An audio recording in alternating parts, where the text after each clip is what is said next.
Цаг мөч бүрт техник технологийн шинэ өөрчлөлтүүд бий болж байна. Иймд мэдээлэл харилцааны технологийн салбарын хөгжлийг олон нийтэд сурталчлан, шинэ үйлчилгээ шийдлийг бизнесийн салбарт нэвтрүүлэх боломжийг нээн Монгол брэнд бүтээгдэхүүн болон технологийн байгууллагуудыг хамруулсан National ICT Expo Show 2012 үе талгаа нээлээ. Тус үзэгсэл нь жижиг дунд үйлдвэр эрхлэгчдэд зориулсан мэдээллийн технологийн олон талт шийдлийг танилцуулж, түүнийг санал болгон интернет бизнесийг олон нийтэд сурталчлах гэд олон талын ач холбогдлыг харуулж байгаа юм а.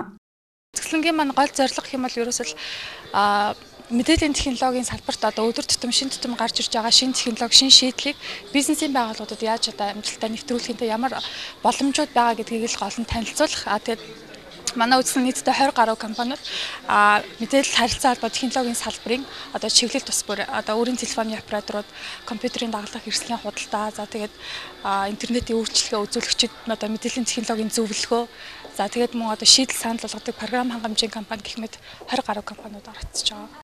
Өнөөдөр нээлттэй хийсэн энэхүү үзэгсэлэнд Могул Манел зэрэг мэдээллийн технологийн үндэсний брэнд бүтээгдэхүүн болон өөрийн телефон, интернетийн үйлчилгээ үзүүлэгч, програм хангамж, компьютер болон дагалдах төхөөрөмж, банкны цахим үйлчилгээ, интернет ном, сошиал медиа үйлчилгээ зэрэг мэдээлэл харилцааны технологийн орчин үеийн шийдлүүд танилцуулагдаж, мөн бизнес хэрэглээнд нэвтрүүлэх боломжуудыг давхар санал болгож байгаа юм байна.